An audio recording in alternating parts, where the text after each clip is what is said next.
Good evening. Saturday, August 10th, 2024, here in Sarasota, Florida. And on the 13 moon calendar, it is, as I shared in the last video, we're now going to be doing two date checks, the Gregorian matrix date and the Galactic calendar, also known as the dream spell calendar date. And today we are on magnetic 16 right here in the blue week of the month. Perhaps as I share this, I'll share each time maybe a little bit of knowledge, a little bit more information about this calendar. You can see each week, and it's the same for every month, has a red week, a white week, a blue week, and a yellow week. There are associated directions and energies, words associated with each one of these colors. Red is the east, white is north, blue is west, yellow is south, red is the initiating energy, white is the refining energy, blue is the transformative energy, transformation, and yellow is the ripening energy. So we are into the transformative week of this particular month, the magnetic moon of purpose. And again, it's every single month has a tone associated with it and 28 days, and you simply use the tone name and whatever day of that month that it is, and we're right here. So that's magnetic 16 is what we're in on the 13 moon calendar. I, for the first time, missed a recording yesterday. Boy, did I have an off day. I have some ideas as to why. I shared that I was pretty thrown out of the now moment in two not so small ways. And so I sort of lost my momentum and my rhythm, but I got it back today. So we're going to hop back on the horse. And one of these days between now and August 22nd, when I depart for Chicago, I'll have to double up, but that will not be hard for me to do. Today's video is going to be called The Power of Paradox. Now, before I get into that little topic today, let me also take the opportunity to say that in any one of these videos, rest assured, I could dive deeper and go off either deeper within the particular video's topic and or allow myself to go tangentially to it as well and connect to other things. Because remember, in my world, and in the world at large, this is another truth with the capital T, everything is connected, including all of us. We are all ultimately, everything is connected. And so I live with a tremendous amount of awareness and consciousness about the interconnectedness of everything. And I work to sort of have a rolling, operating, daily understanding of whatever it is. And it's usually at least a half a dozen things that are sort of activated in my life at any given time, that like something happening in one absolutely affects the others. So with that said, I could go into details further on any one topic in any one video, and likely, if I wanted to, allow myself to connect it off of various tangents.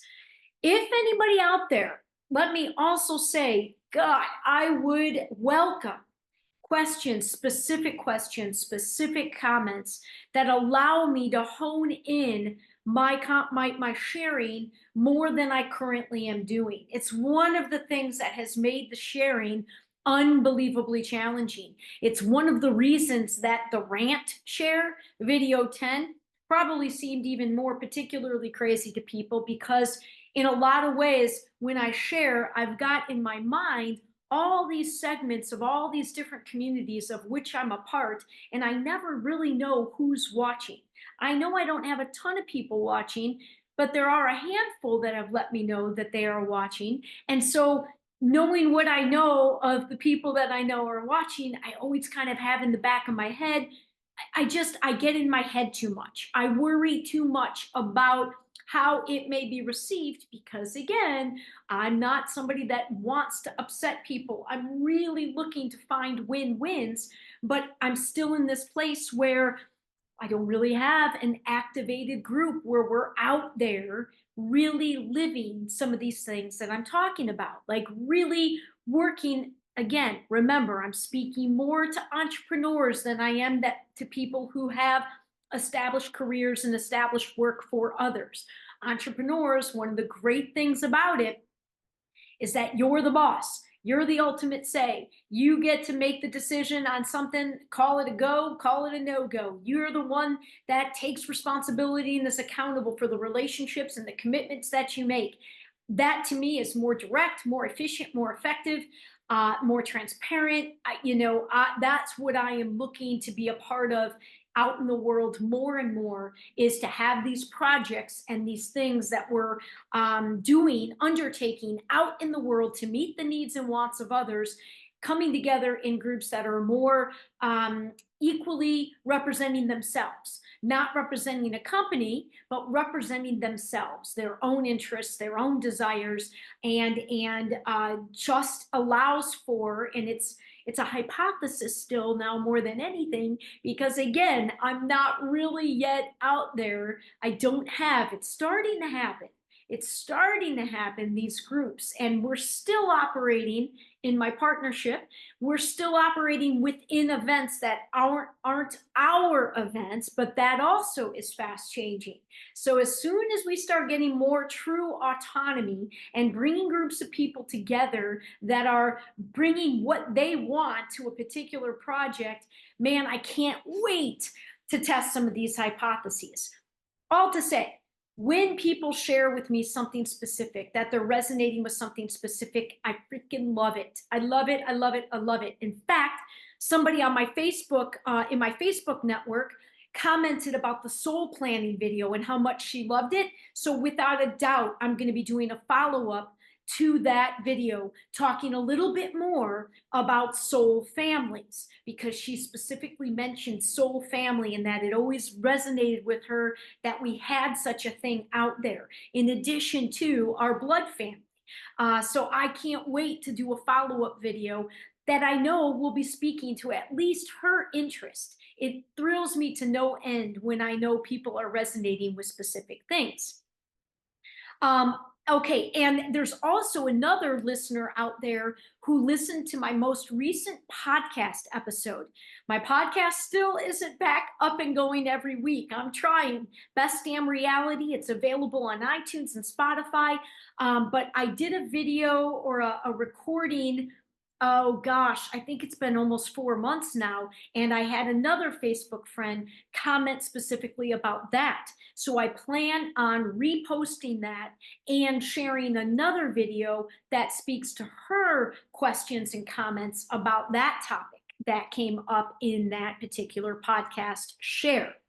Okay, now to talking about the power of paradox.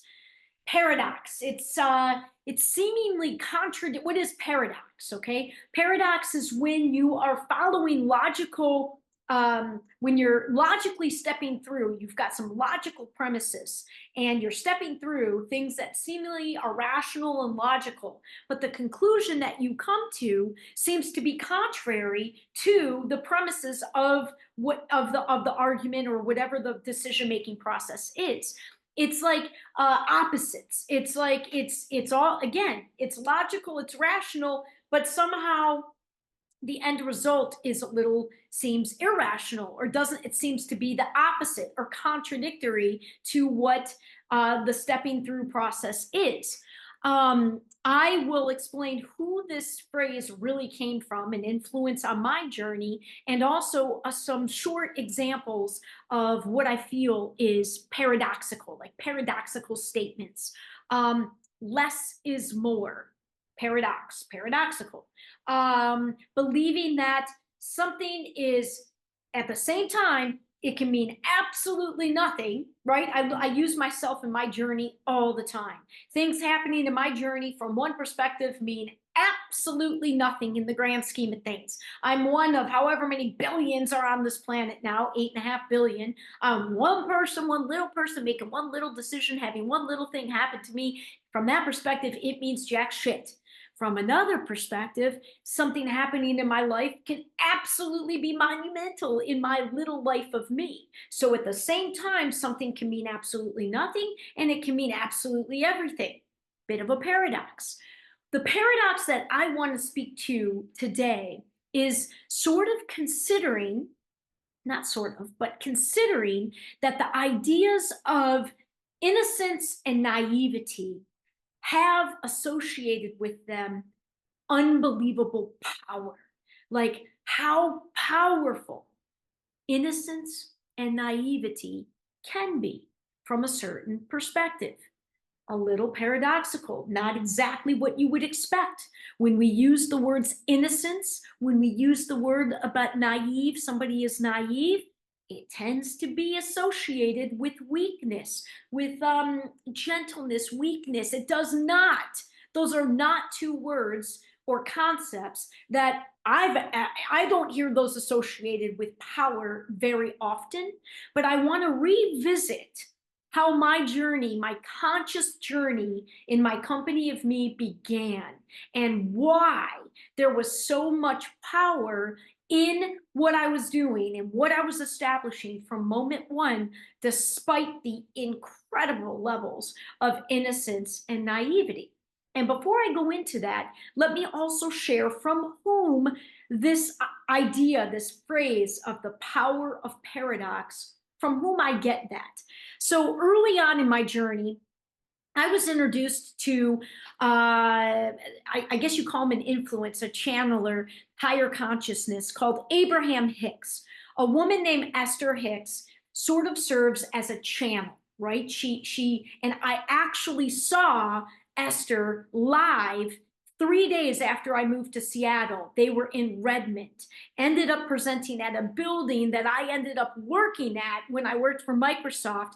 And I learned of them being in Seattle just months after I learned of them, and I booked it with almost no thought. I was like, holy crap, I definitely need to see them live. So I saw Esther Hicks live and watched the process that she does. She comes on stage, she's Esther herself for a minute, and then she sort of dials into, I don't know what you call it, deep meditation. Some may say that she doesn't really go anywhere.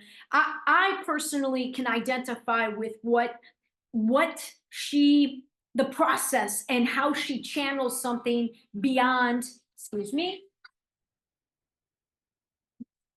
how she channels something beyond her in that moment. And the consciousness, the higher consciousness she channels refers to itself as Abraham. So Abraham Hicks, tons and tons and tons of free material on the internet, Abraham Hicks.